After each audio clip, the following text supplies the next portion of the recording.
이 시대의 신앙인의 고민, 오늘은 하람 청년의 고민을 우리가 함께 나누면서 성령의 인도를 받도록 하겠습니다.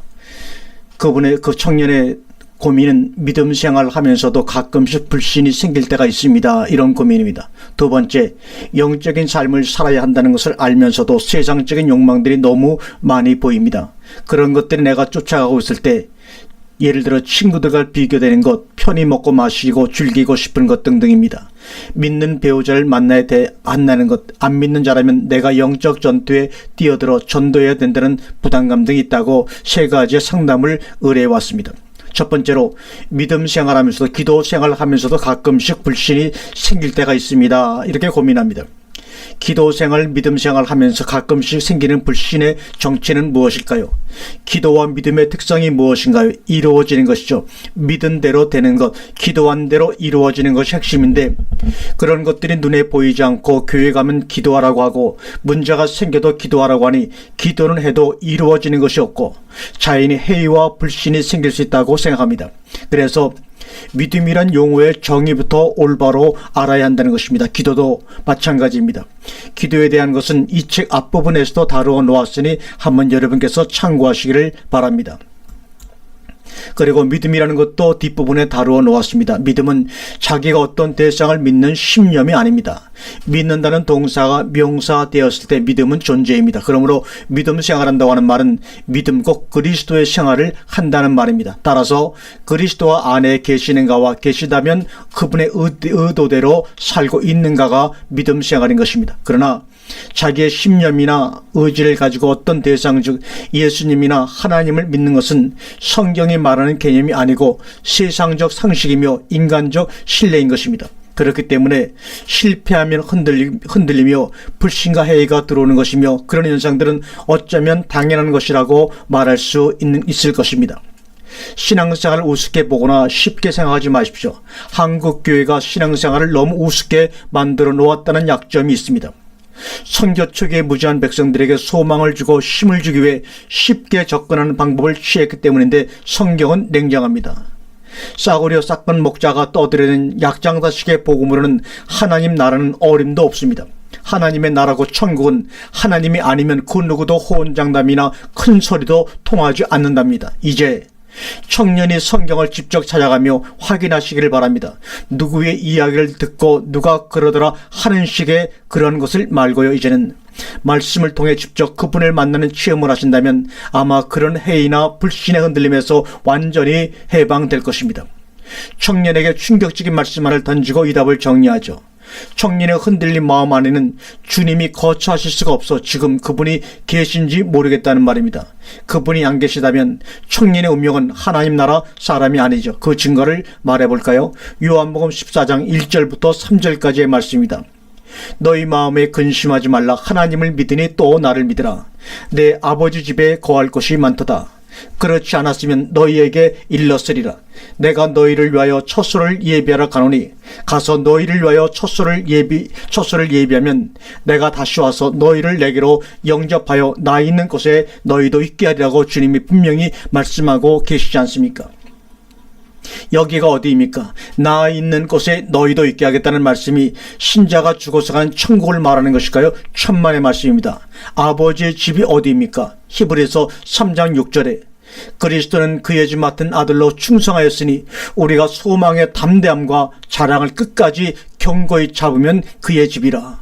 고린도서 3장 9절입니다. 우리는 하나님의 동역자들이요 너희는 하나님의 밭이요 하나님의 집이라고 말씀하고 있습니다. 하나님의 집이 누구인가요? 바로 우리들인 것입니다.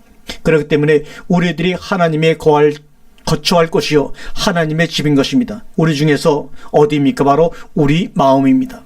그렇기 때문에 요한복음 14장 1절에서 그 마음이 요동하지 말라고 한 것입니다.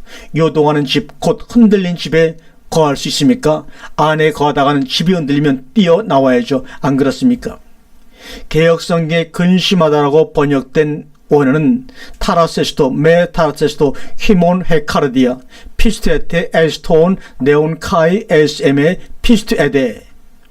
여기서 타라세스토, 근심하다, 이 타라스 태도는 함께 흔들다, 분기시키다, 선동하다, 동요시키다, 교란시키다, 어지럽히다, 수동태로는 무질서, 혼란에 빠뜨리다를 의미합니다. 그런데 이렇게 확실한 길을 보여주고 설명을 해도 그 마음들이 미혹되어 그 길을 알지 못하는 것입니다. 히브리서 3장 10절에 그러므로 내가 이 세대를 노하여 가로되 저희가 항상 마음이 미혹되어 내 길을 알지 못하는도다라고 하였고, 그러나 요한복음에서는 뭐라고 합니까? 요한복음 14장 4절에 내가 가는 곳에 그 길을 너희가 알리라고 말씀하고 있습니다. 분명히 주님은 주님이 가시는 그 길을 알 것이다 라고 하셨는데 그 길을 알지 못한 이유가 뭐라고요? 마음이 항상 미혹되었기 때문이라고 말씀하고 있습니다. 청년의 마음은 지금 안녕하십니까? 무엇인가 미혹되고 혼란하고 무질서한 상태는 아닙니까? 두 번째, 영적인 삶을 살아야 한다는 것을 알면서도 세상적인 욕망들이 너무 많이 보인다는 것입니다. 그런 고민을 갖고 있죠. 두 번째 고민이 그런 것들에 내가 쫓아가고 있을 때 말씀한 대로 친구들과 비교가 되는 것, 편히 먹고 마시고 즐기고 싶은 것 등 다양한 것이 많다고 말합니다. 믿음 생활을 하다가 얼마든지 그럴 수 있다고 생각합니다. 그러나 그것은 어디까지나 어릴 때와 일시적인 현상이어야 한다는 것입니다. 왜냐하면 그것은 바로 전에 말했던 일종의 마음의 흔들림이기 때문입니다. 세상적인 예를 들어볼까요? 이성 친구와 함께 가다가 나의 애인보다 지나가는 이성이 남자든지 여자든지 더 멋지거나 예뻐 보이면 마음이 흔들린 것과 같은 원리입니다. 주님과 함께 가다가 세상의 모습이 훨씬 아름답고 좋아 보이기 때문에 그런 현상이 생기는 것입니다. 그래서 성경은 그것을 남녀 사이로 많이 비유하신 것입니다. 에스겔 16장을 여러분 한번 시간이 나시면 꼭 읽어보시길 바랍니다. 육적 눈에 보이는 것에 의해 흔들리는 신앙이 큰 문제입니다. 아직 영적인 눈이 떠지지 않은 상태라는 것이 분명하고요. 그나마도 육체가 될까 두려운 일입니다. 창세기 6장 1절과 3절에 사람이 땅 위에 번성하기 시작할 때 그들에게서 딸들이 나니 하나님의 아들들이 사람의 딸들의 아름다움을 보고 자기들의 좋아하는 모든 자로 아내를 삼는지라. 여호와께서 가라사대 나의 신이 영원히 사람과 함께 하지 아니하리니 이는 그들이 육체가 됨이라. 그러나 그들의 날은 120년이 되리라 하시니라. 특히 우리 청년들은 이 세상에 있는 것들이 안목의 정욕에 속한다는 것을 알아야 합니다. 그러므로 눈에 보이는 것에 현혹되지 말아야 합니다. 그러기에 성형수술이 판을 치는 것입니다. 눈에 보이는 것으로 판단하는 시대이고 그것이 세상의 영의 역사이기 때문입니다. 요한일서 2장 15절과 17절의 말씀을 한번 읽어볼까요? 이 세상이나 세상에 있는 것들을 사랑치 말라. 누구든지 세상을 사랑하면 아버지의 사랑이 그 속에 있지 아니하니 이는 세상에 있는 모든 것이 육신의 정욕과 안목의 정욕과 이생의 자랑이니 다 아버지께로 쫓아온 것이 아니오 세상으로 쫓아온 것이라. 이 세상도 그 정욕도 지나가되 오직 하나님의 뜻을 행하는 이는 영원히 거하느니라고 말합니다. 그래서 젊었을 때 신앙은 믿을 수가 없다는 것과 반대로 젊었을 때 신앙이 가장 빛이 나고 힘이 있다는 상반된 말이 함께 늘 존재하는 것입니다. 그 시기를 잘 넘기기만 하면 훌륭한 일꾼이 될 수도 있습니다. 젊을 때 어떤 신앙을 가지느냐에 따라서 남은 연생에 얼마나 효과 있는 사역을 할 수가 있고 보람된 삶을 살 수 있는가가 결정이 됩니다. 무엇을 어떻게 해야 한다는 것을 아는 것이 중요한 것이 아닙니다. 아는 것은 말 그대로 지식입니다. 자주 말하는 것이지만 지식적인 알은 아무런 힘이 없습니다. 관계적인 암과 사마된 알만이 힘이요 생명입니다. 지식적인 알은 범죄한 아담이 선택한 지식나무에 의해 그렇게 될 수도 있기 때문입니다. 자, 여러분 보십시오. 첫 아담이 선악과 나무를 음식으로 선택하여 취하고 난 후 그들의 눈이 밝아져 자기들이 벗은 것을 알게 되었다고 합니다. 그러나 그들이 한 일이라고는 도망하여 나무 뒤에 숨는 것이었고 기껏 해결책이 무화과 나무 잎으로 수치를 느끼는 부분을 가리는 것 정도였습니다. 이렇게 범죄하여 지식을 양식으로 선택한 아담과 그 후손들이란 눈이 밝아져 보고 알기는 하지만 그 문제를 해결할 능력은 없는 것입니다. 하람 청년분, 이런 글을 읽을 때 어떠십니까?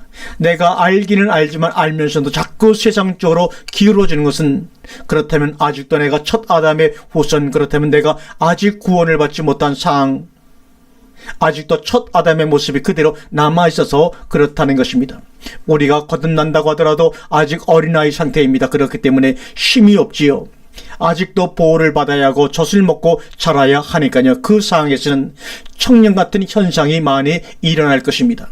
그러므로 괜찮다는 이야기가 아니라 부지런히 생명나무 양식을 먹어야 합니다. 시간이 지난다고 저절로 해결되지 않습니다. 그래서 자라야 합니다. 인간의 생명되는 피 속에 백혈과 적혈과 있어 병군이 들어오면 백혈과 싸우고 적혈군은 피 속에 산소를 공급하는 역할을 하듯이 하나님의 생명의 말씀하는 이 두 가지 역할하는 능력이 들어있답니다. 옛사람을 제거하는 능력과 새사람에게 양분을 공급하는 역할을 하는 능력이 생명나무 안에 있다는 것입니다. 우리 몸의 피 속에는 적혈구가 있습니다. 이 적혈구는 혈액 속의 원반 모양의 세포입니다. 이 속에 헤모글로빈이라는 색소가 들어있어 피가 붉게 보이죠. 골수에서 만들어지며 산소를 운반하는 작용을 하는 것이 적혈구입니다.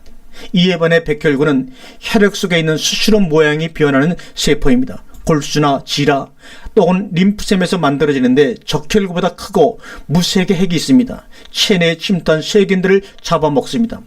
백혈구에서는 사람의 경우 혈액 1ml 중에 평균 7,000개 정도인데 소아에게는 많고 신생아 때는 1만 개 이상이 된다고 합니다. 식사, 운동, 정신적인 감동에 의해서도 백혈구 수치는 증가가 된다고 합니다. 사랑하는 청년은 필히 생명나무의 말씀을 만나 먹어야 합니다. 셋째, 믿는 배우자를 만나야 한다는 것. 안 믿는 자라면 내가 영적 전투에 뛰어들어 전도해야 된다는 부담감을 가지고 있다고 합니다. 배우자를 만나는 일이 청년의 때는 또 하나의 큰 이슈가 되는 것이 사실입니다. 참으로 기도하고 기도할 제목이기도 한 것입니다. 청년의 때에는 아무리 좋은 충고를 해도 눈과 귀에 잘 들어오질 않습니다. 그래서 이런 문제에 대해 대답을 한다는 것 자체가 어쩌면 어리석기도 할 것입니다. 왜요? 어차피 자기 생각대로, 즉 젊은이들의 말처럼 필이 오면 그리로 끌려갈 테니까 말입니다.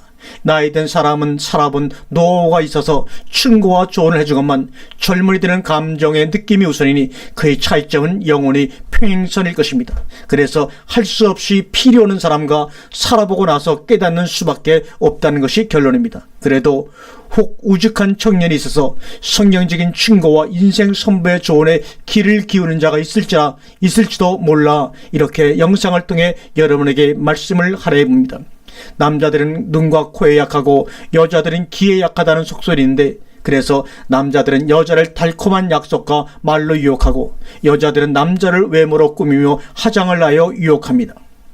여자는 남자의 능력, 돈과 권사, 힘 등을 보고 계산하며 남자는 여자의 외모를 최우선으로 계산하여 각자가 치를 값을 계산합니다. 이것이 세상 남녀 계산법입니다. 하지만 청년 신자들은 조금은 달라야 하지 않겠습니까? 나열하자면 다음과 같은 정도면 어떨까요? 첫 번째, 신앙을 점검할 것, 같은 사상을 가지면 바람직합니다. 두 번째, 시간을 두고 성격을 파악할 것. 세 번째, 함께 대화할 수 있는 방향이나 취미가 있는가 확인할 것. 학력과 자론, 가정환경 등이 비슷할수록 좋습니다. 네 번째, 생활 능력이 있는가를 파악할 것. 게으르거나 일하기 싫어하는가를 파악하라는 뜻입니다. 다섯 번째, 상대의 외모나 기타를 수용할 수 있는가를 스스로 정리해 보라는 것입니다. 현재 상태보다 전반적인 면을 시간을 가지고 교제하면서 천천히 파악한 후 결단을 내리는 것이 좋다고 생각합니다. 너무 따지는 것은 바람직하지 못합니다만 실제적인 면을 무시하지 말고 잘 기도 중에 살펴보시기를 바랍니다. 완벽주의적인 성격을 가진 분들은 결혼의 상대를 찾기도 힘들지만 결혼 후에도 유지도 굉장히 어렵습니다. 그러므로 마지막 5번 항목 단계에서 상대의 약점과 부족한 면까지도 내가 수용하겠다는 결심이 설 때 결혼을 하십시오. 신앙의 사상에 같은 배우자를 만난다는 것은 정말로 큰 복입니다. 신앙의 갈등도 줄어들 것이고 함께 사역하는 기쁨도 있을 테니까요. 그러나 젊을 때 상대 신앙을 너무 믿으면 위험하고 안 됩니다. 왜냐하면 상대에게 잘 보이게 하여 꾸미는 면이 많기 때문입니다. 창세기 34장 17절과 19절에 보니까 너희가 만일 우리를 듣지 아니하고 할례를 받지 아니하면 우리는 곧 우리 딸을 데리고 가리라. 그들의 말을 하몰과 그 아들 섹겜이 좋게 여김으로 이 소년이 그 일을 행하기를 지체치 아니하였으니 그가 야곱의 딸을 사랑하며 그는 그 아비 집에 가장 존귀함이로라. 자기가 원하는 여자와 결혼하기 위하여 중심에는 원치도 않고 뭔지도 모르는 이겨도 의식을 서슴지 않고 행하는 세겜의 행위를 보십시오. 이것이 젊은이들의 생각입니다. 그들은 신앙보다 사상보다 자기의 감정에 더 충실합니다. 물론 그렇지 않은 청년들도 간혹 봅니다. 보편적인 통계를 말씀드리는 것입니다. 마음에 드는 아가씨와 결혼하기 위해 열심을 내어 교회에 출석하며 세례받는 남자들이 깨있음을 보아왔습니다. 결혼하면 이 핑계 저 핑계 대며 점점 교회를 떠나고 그것으로 인해 가정 불화까지 생겨난 것을 많이 경험하고 상담도 받았답니다. 어떤 청년은 이 정도 이야기까지 하는 것을 직접 들은 경험도 있어 소개하는데, 자기가 사귀는 아가씨가 정말 예쁘답니다. 그런데 그 집안에 인사를 갔더니 얼마나 철저한 유교 집안이었으면 예수의 옛자만 꺼내도 손을 바로 떠는 할머니가 계시는데 그 할머니가 반대하면 안 된다는 겁니다. 그래서 그 아가씨가 타협하기를 어른들 앞에서는 안 믿는다고 하고 나중에 결혼해서 교회 나가는 것은 자기도 반대하지 않겠다고 하더랍니다. 그런데 양심에 걸리는지 그것을 가지고 고민한 것입니다. 그래서 그 여자를 포기할 용기는 없는가 하고 물었더니 자기가 지옥간이 있어도 그 여자를 포기할 수 없다고 하더군요. 그럴 정도의 용기가 있다면 무엇 때문에 고민을 했는지 지금도 모르겠습니다. 그 순간의 기쁨과 쾌락 그리고 기본에 충실하기 위해 영원한 것을 잊어버릴지도 모르는 위험한 도박을 청년들은 지금도 즐겨 행하고 있습니다. 실제 여러분이 결혼해 보십시오. 그 기분에 따라 판단했던 것들이 얼마나 어리석었는지 얼마 지나지 않아서 다 드러나고 맙니다. 그러나 저도 성경에 충실하랍니다. 청년들이요, 여러분의 눈에 좋은 대로 기분이 끌린 대로 행해 보십시오. 마음껏 즐겨 보십시오. 해보고 싶은 것을 다 해보십시오. 그러나 하나님의 심판의 날이 있다는 것은 분명히 기억하고 하십시오. 더 이상의 충고는 무의미하다고 생각합니다. 여러분의 마음이 끌리는 것이 무엇인지 지금 되어진 믿음의 수준대로 판단하고 결정하십시오. 그러나 책임은 본인이 지십시오. 그 결과는 부모의 잘못도 아니고 다른 누구를 잘 원망할 일도 아닙니다. 더군다나 하나님을 원망하는 일은 없어야 할 것임을 다짐해 두는 바입니다. 사랑하는 청년 여러분, 우리 인간의 연약함을 잊지 마시기를 바랍니다. 내가 아는 것은 절대 실천되지 않는다는 것을, 첫 아담도 먹으면 죽는다는 사실을 알고도 자기의 마음이 끌린 대로 그의 손을 뻗어 선악한 나무를 먹었다는 사실을 잊지 마시기를 바랍니다. 아멘.